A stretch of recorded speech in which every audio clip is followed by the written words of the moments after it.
Could you imagine being a single parent and a teacher and having to work 6 to 8 hours a day? And when you get done working those 6 to 8 hours a day with little children running around screaming, you leave and you go to work at your second job for another 6 to 8 hours. That is just one day of work for some teachers across the US in order to keep the lights on and food on the table. Many people don't know that the real backbone of our country is teachers. Teachers are our backbone because they put more effort and time into the jobs that they do versus any other profession. Teachers spend their money out of their salaries to pay for supplies. They end up working from home in order to complete curriculum and work for students. And sometimes they have to work two jobs in order to keep food on their table. Even though teachers are our backbone, many teachers are more than just teachers. They can also be servers and janitors and cashiers. My name is Lydia Starling, and today I'm going to be talking about increasing teacher salaries and how we can better support them. To get started, let's look at teachers are one of the lowest paid professional jobs. This goes along with cooks and police officers, as well as child care workers and home health care aides. Time magazine reported 60% of people in a USA Today survey think teachers are underpaid.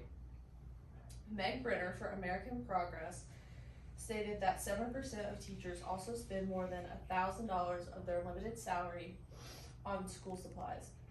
Brenner also reported that US teachers earn less than 60% the average salary of other individuals with comparable backgrounds. The next point I'd like to make is that for many teachers, their workload is so big that they end up working at home. For many teachers, when the end of the day comes, they leave school and they take their work with them. Kara Miles told us that by 2015, teachers had under-earned other professional jobs by 17%. NPR explained that if you're going to be a teacher or a social worker, you need to know that they are important jobs, but they don't get paid very well. Miles told that many teachers regularly work over the summer, planning out curriculum, taking continuing education and professional development courses, or running summer programs, making it a year-round job. Keeping these points in mind, many teachers are required to have a second job in order to support their families.